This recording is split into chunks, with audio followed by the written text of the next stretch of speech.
가장 중요한 설교 마지막으로 제게 설교의 기회가 주어진다면 저는 단연코 이 설교를 하겠습니다. 그리고 이 설교는 폴 와셔 목사님의 설교에 바탕을 두고 있으니 그분이 말씀하신다고 생각해 주시고 너그럽게 용서해 주시기 바랍니다. 그리고 이 설교는 저에 관한 설교이고 저를 위한 설교이기도 합니다. 제가 새벽에 이 설교를 적으면서 너무도 많이 울었습니다. 그리고 회개했습니다. 제가 이 설교대로 살지 못하는 것 같아서 회개할 수밖에 없었습니다. 마태복음 13장.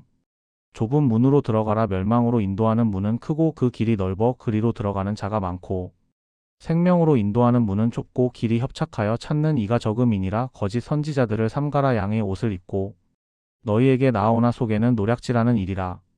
그의 열매로 그들을 알지니 가시나무에서 포도를 또는 엉겅퀴에서 무화과를 따겠느냐. 이와 같이 좋은 나무마다 아름다운 열매를 맺고 못된 나무가 나쁜 열매를 맺나니 좋은 나무가 나쁜 열매를 맺을 수 없고 못된 나무가 아름다운 열매를 맺을 수 없느니라. 아름다운 열매를 맺지 아니하는 나무마다 찍혀 불에 던지우느니라. 이러므로 그의 열매로 그들을 알리라. 나더러 주여 주여 하는 자마다 천국에 다 들어갈 것이 아니요 다만 하늘에 계신 내 아버지의 뜻대로 행하는 자라야 들어가리라. 그날에 많은 사람이 나더러 이르되 주여 주여 우리가 주의 이름으로 선지자 노릇하며 주의 이름으로 귀신을 쫓아내며 주의 이름으로 많은 권능을 행치 아니하였나이까 하리니 그때에 내가 저희에게 밝히 말하되 내가 너희를 도무지 알지 못하니 불법을 행하는 자들아 내게서 떠나가라 하리라. 그러므로 누구든지 나의 이 말을 듣고 행하는 자는 그 집을 반석 위에 지은 지혜로운 사람 같으리니 비가 내리고 창수가 나고 바람이 불어 그 집에 부딪히되 무너지지 아니하나니 이는 주초를 반석 위에 놓은 연고요. 나의 이 말을 듣고 행치 아니하는 자는 그 집을 모래 위에 지은 어리석은 사람 같으리니 비가 내리고 창수가 나고 바람이 불어 그 집에 부딪힘에 무너져 그 무너짐이 심하니라. 제가 이 설교를 하는 것은 너무나 중요하기 때문입니다. 아마도 저번에도 이런 설교를 조금 했으리라고 생각합니다. 그러나 다시 강조하기 위해 설교합니다. 저는 모태 신앙입니다. 그러다 하나님을 개인적으로 고등학교 2학년 때 만났습니다. 그리고 그때부터 저의 삶이 많이 변했죠. 그 전까지는 굉장히 허무주의 비판주의였는데 갑자기 능동적이 되고 부지런해지고 그리고 내 삶에서 무언가를 해야겠다는 생각에 열심히 살았습니다. 근데 다 바뀌었는데 안 바뀌어지는 게 있더라고요. 제 삶에서 그것이 기독교 신앙과 계속 충돌하는 것을 느꼈습니다. 제가 아는 거죠. 내가 계속 하나님에게 죄를 범하고 있는 것을. 그러니까 제 신앙이 자라지 않는 거죠. 몇십 년을 그냥 어린아이 신앙처럼 그렇게 살아오면서 저의 마음에 채워지지 않는 것이 있었습니다. 그리고 과연 내 신앙이 맞는지 잘 가고 있는지 모르겠더라고요. 그리곤 제 마음에 이런 생각이 들더군요. 내가 정말 진리를 발견한다면 그 진리가 나를 자유케 할 텐데 성경에서 그렇게 말하니까요. 그러다가 폴 와셔 목사님의 설교를 듣게 됩니다. 제가 조금 이 설교를 요약해 보려 합니다. 제가 이 설교를 하는 이유는 아마도 제가 우리 중에 그리고 여러분의 가족이 친구들이 대부분의 많은 사람들이 100년 후에는 지옥에 있을 것이기 때문입니다. 예를 들어볼까요? 여러분의 자녀가 또는 손자 손녀가 너무 야하게 옷을 입는다면 아마 진정으로 하나님을 만나지 못했을 것입니다. 왜냐면 여러분이 입는 옷이 말투가 행위가 여러분의 가치관, 세계관 그리고 종교관을 나타내기 때문입니다. 다시 말씀드리겠습니다. 여러분의 아는 대부분의 사람들이 그리고 어쩌면 우리 중에도 아님 저 자신이 100년 후에는 지옥에 있을 수도 있기 때문입니다. 어떻게 그런 말을 할 수 있냐고요. 그것은 지금의 미국 교회가 한국 교회가 성도들을 잘못 가르치고 있기 때문입니다. 제가 하나님을 만나고 나서 그리곤 계속 제 마음에 의심이 들기 시작하더라고요. 그래서 많은 사람들, 목사님들도 포함이죠, 에게 물었습니다. 어떻게 구원의 확신을 가질 수 있냐고요. 그 사람들 모두는 제게 정확한 답을 하지 못했습니다. 아니 적어도 제가 동의할 수 있는 그런 답을요. 많은 사람들이 이렇게 말합니다. 너 회개 기도했지? 너 개인적으로 하나님 체험했지? 너 방언하지? 그런 문제 없어. 사탄이 너의 마음을 시험하는 거야. 그러니까 흔들리면 안 돼. 하나님을 믿는 믿음으로 천국에 가니까 그 믿음만 가지고 있으면 돼. 그리고 너가 언제 하나님을 영접했는지 아님 회개 기도했는지 날짜를 적어놔. 그럼 그때 너가 구원된 것이야. 그러니 흔들리면 안 돼. 이렇게 대부분 말하지 않나요? 아니 요즘의 기독교는 더 간단히 우리 인생에서 한 번의 회개 기도가 있다면 그리고 예수님을 믿는다면 천국에 간다고 말합니다. 이게 무엇이 잘못되었나고요? 제 절친도 회개 기도했고요. 예수님을 믿고 성경의 대부분을 믿습니다. 그리고 자기가 도울 수 있는 주위 사람들은 다 도와주는 아주 착하고 좋은 친구죠. 그 친구 때문에 조지아 병원에서 제가 일할 수도 살아남을 수도 있었습니다. 근데 중요한 것은요, 그 친구는 지옥을 믿지 않습니다. 근데 과연 이 친구가 천국에 갈까요? 저의 아버진 장로님이었습니다. 교회를 개척했고요. 생전에 살아서 저의 어머니와 얼마나 많은 교회를 돕고 개척했는지 모릅니다. 제가 고3 때는 저에게 신경 쓰지 않고 저희 집을 교회에 개방해서 교회 모임을 온 집에서 가졌습니다.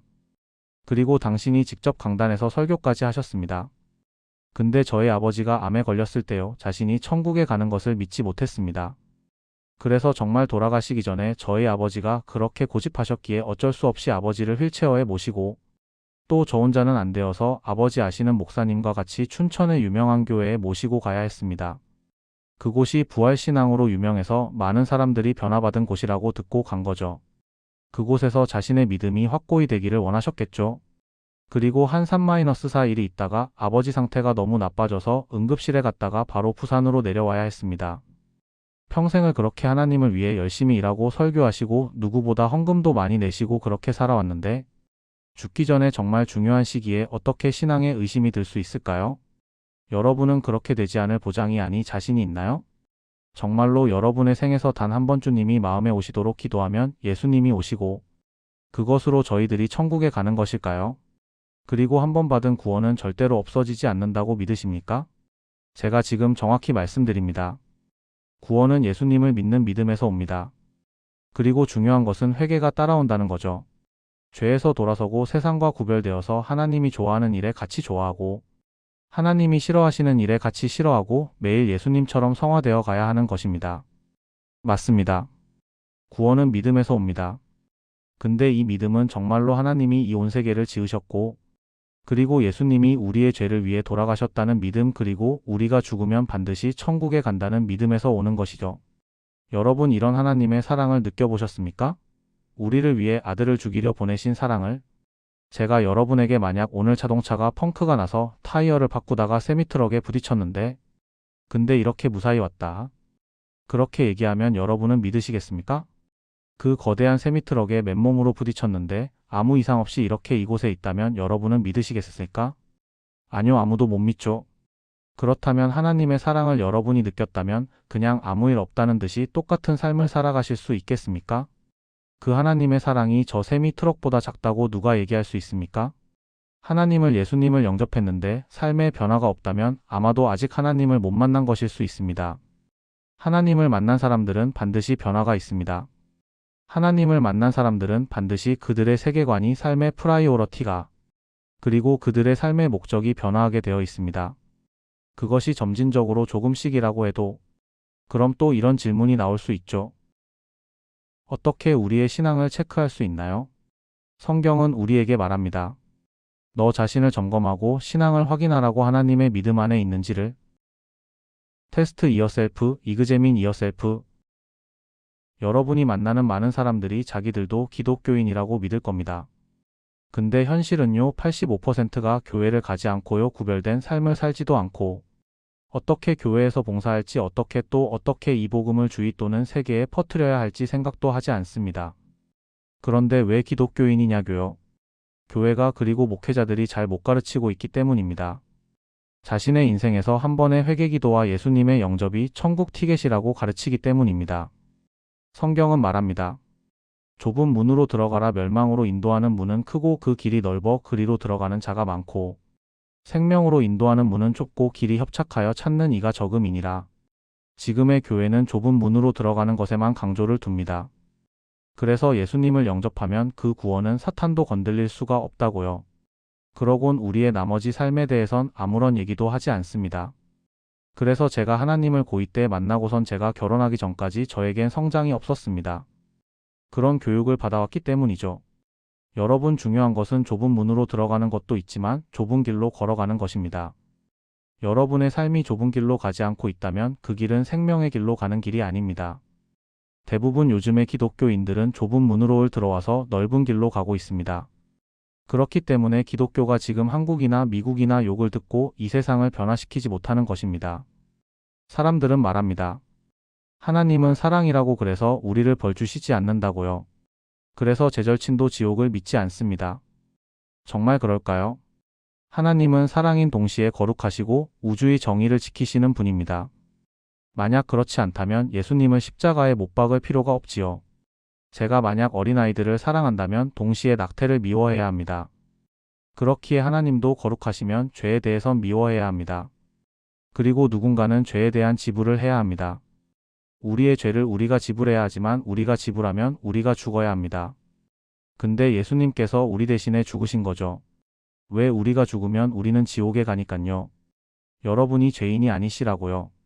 사람들은 태어나면서부터 죄와 같이 태어납니다.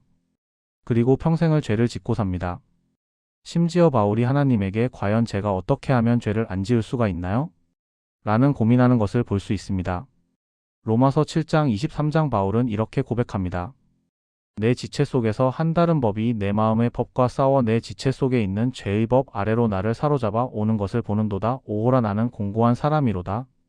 이 사망의 몸에서 누가 나를 건져내랴. 우리 주 예수 그리스도로 말미암아 하나님께 감사하리로다. 그런즉 내 자신이 마음으로는 하나님의 법을 육신으로는 죄의 법을 섬기노라.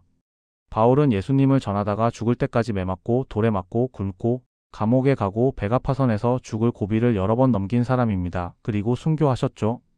이런 분이 이렇게 고백하는데 우리가 죄가 없다고요.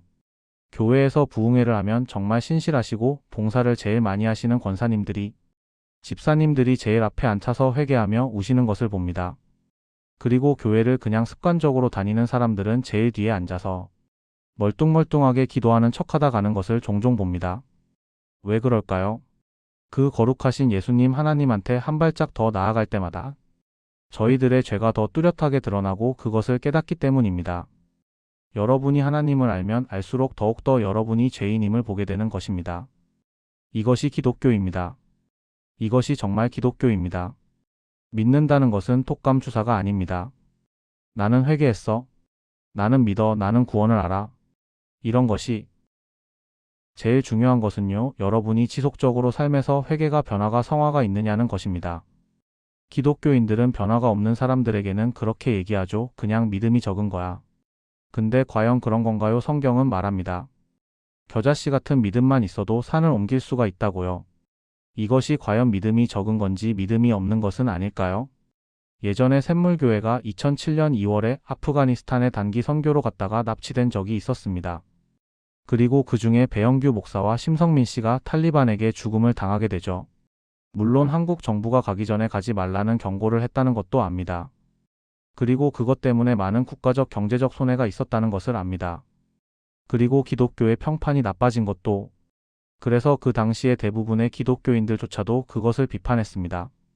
왜 그렇게 위험한 곳 가지 말라는 곳에 가서 이렇게 일을 크게 만드냐고요.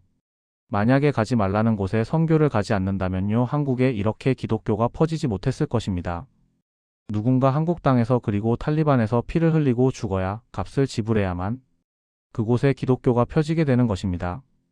예수님의 마지막 지상 명령이 마태복음 28장 19절에 그러므로 너희는 가서 모든 족속으로 제자를 삼아 아버지와 아들과 성령의 이름으로 세례를 주고 내가 너희에게 분부한 모든 것을 가르쳐 지키게 하라 볼지어다. 내가 세상 끝날까지 너희와 항상 함께 있으리라 하시니라. 라고 말씀하셨기 때문입니다. 여러분, 극단적 레더컬 기독교인은 없습니다. 그리고 동시에 카널 세상적 기독교인도 없습니다. 저 사람은 믿는데 너무 기독교에 빠져서 믿어. 저 사람은 교회 다니는데 그냥 세상 사람과 아무런 다른 점이 없어. 저 사람은 기독교인인데 그냥 좀 세상적인 것뿐이야. 이런 것은 없습니다. 단지 있는 것은 기독교인이냐 기독교인이 아니냐, 지옥으로 가고 있는 길을 가고 있느냐 천국으로 가고 있느냐. 목사님이 전에 말씀하셨던 것처럼 나는 그냥 이렇게 살다가 죽기 전에 그냥 믿고 죽을래? 이렇게 말하는 사람을 본 적이 없으십니까? 근데 이게 절대 되지 않는 일입니다. 여러분의 삶이 지금 하나님과 함께하는 삶이 아니라면, 지금 여러분이 좁은 길을 걷고 있지 않다면 결코 여러분이 죽기 전에 신앙이 생겨 믿게 되는 일은 생기지 않는다는 거죠. 관성의 법칙을 아시나요? 물체가 처음의 운동 상태를 계속 유지하려는 성질을 관성의 법칙이라고 합니다. 그렇듯 여러분이 좁은 길로 가면 계속 좁은 길로, 넓은 길로 가면 계속 넓은 길로 죽을 때까지 갈 수밖에 없는 것입니다. 우리는 어떤 사람에게도 당신이 구원받았다고 말할 수 없습니다. 그것은 하나님만이 아시니까요. 단지 우리가 말할 수 있는 것은 어떻게 구원을 받을 수 있냐입니다. 그러기에 영접 기도 후에 축하합니다. 당신이 구원을 받으셨네요 라고 말하는 것은 너무나도 잘못된 것이죠. 거짓 선지자들을 삼가라 양의 옷을 입고 너희에게 나아오나 속에는 노략질하는 일이라. 그의 열매로 그들을 알지니 가시나무에서 포도를 또는 엉겅퀴에서 무화과를 따겠느냐. 이와 같이 좋은 나무마다 아름다운 열매를 맺고 못된 나무가 나쁜 열매를 맺나니 좋은 나무가 나쁜 열매를 맺을 수 없고 못된 나무가 아름다운 열매를 맺을 수 없느니라.